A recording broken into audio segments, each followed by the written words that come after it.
قرآن مجید نے ایک بڑی نفیس بات فرمائی. ہر بات نفیس ہے قرآن مجید کی، مگر یہ نقطہ سمجھنے والا ہے. ارشاد فرمایا اللہ رب العزت نے، یہ سورہ الانفال میں آیت نمبر 32 اور 33، اس کو توجہ سے ذہن نشین کر لیں. اللہ پاک نے فرمایا وَمَا كَانَ اللَّهُ لِيُعَذِّبَهُمْ وَأَنْتَ فِيهِمْ وَمَا كَانَ اللَّهُ مُعَذِّبَهُمْ وَهُمْ يَسْتَغْفِرُونَ. اللہ پاک نے فرمایا لوگوں، دو صورتیں ایسی ہیں، ان دو میں سے کوئی ایک چیز ہو جائے تو میرا عذاب وہاں نہیں ہوتا، عذاب اٹھ جاتا ہے. اور یہ یاد رکھ لیں، اگر رحمت ہو تو وہاں عذاب نہیں ہوگا، عذاب ہو تو وہاں رحمت نہیں ہوگی. دو میں سے ایک شے ہو سکتی ہے. سمجھ آ رہی ہے نا؟ اگر اللہ نے فیصلہ کر لیا کہ یہاں عذاب ہوگا تو اس کا مطلب ہے وہاں اب رحمت اٹھ گئی تو عذاب ہوگا، اور اگر رحمت آ گئی تو عذاب اٹھ جائے گا. عذاب اور رحمت اکٹھے نہیں ہو سکتے. جب یہ چیز آپ کے ذہن میں بیٹھ گئی، اب آیت کریمہ کی طرف توجہ کریں. فرمایا وَمَا كَانَ اللَّهُ لِيُعَذِّبَهُمْ وَأَنْتَ فِيهِمْ. اے میرے حبیب صلی اللہ علیہ وسلم، اللہ تعالیٰ کی یہ شان ہی نہیں ہے، اور اللہ کا یہ طریقہ ہی نہیں ہے، اسے زیب ہی نہیں دیتا، اس کا یہ منشا ہی نہیں ہے. اللہ کی شان نہیں کہ جن لوگوں میں آپ بھی ہوں اور وہاں اللہ کا عذاب بھی آئے، جن میں آپ ہوں وہاں اللہ کا عذاب آئے. اور عذاب کا جو عکس ہے اس کا الٹ وہ ہے رحمت.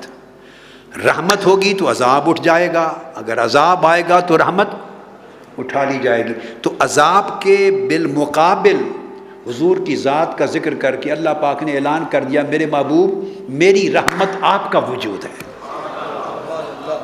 یا میری رحمت ہوگی یا میرا عذاب ہوگا.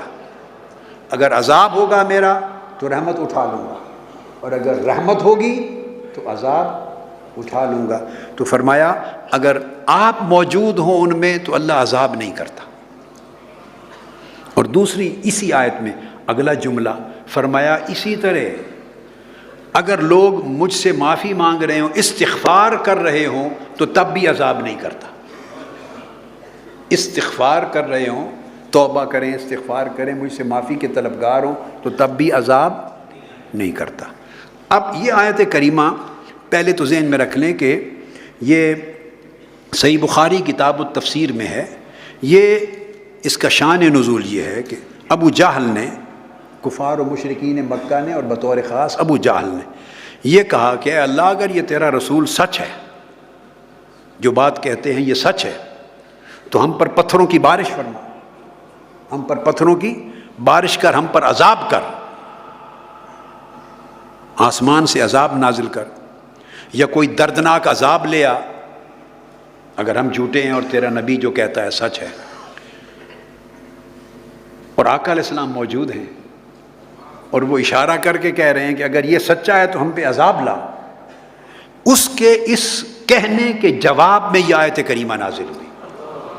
یہ صحیح بخاری کتاب التفسیر سورۃ الانفال اور یہی باب ہے، اور صحیح مسلم کتاب صفات المنافقین، پھر آگے یہ قول باب قول تعالی، متفق علیہ حدیث. تو آگے جب اس نے کہا کہ اگر یہ سچا ہے اور ہم جھوٹے ہیں تو ہم پہ عذاب اتار، ابو جہل کے اس قول پر اللہ پاک نے جبرائیل امین کو بھیجا کہ یہ آیت اتار دو. اس نے کہا خبیث، میرا محبوب نہ ہوتا تو تمہیں خبر لگ جاتی.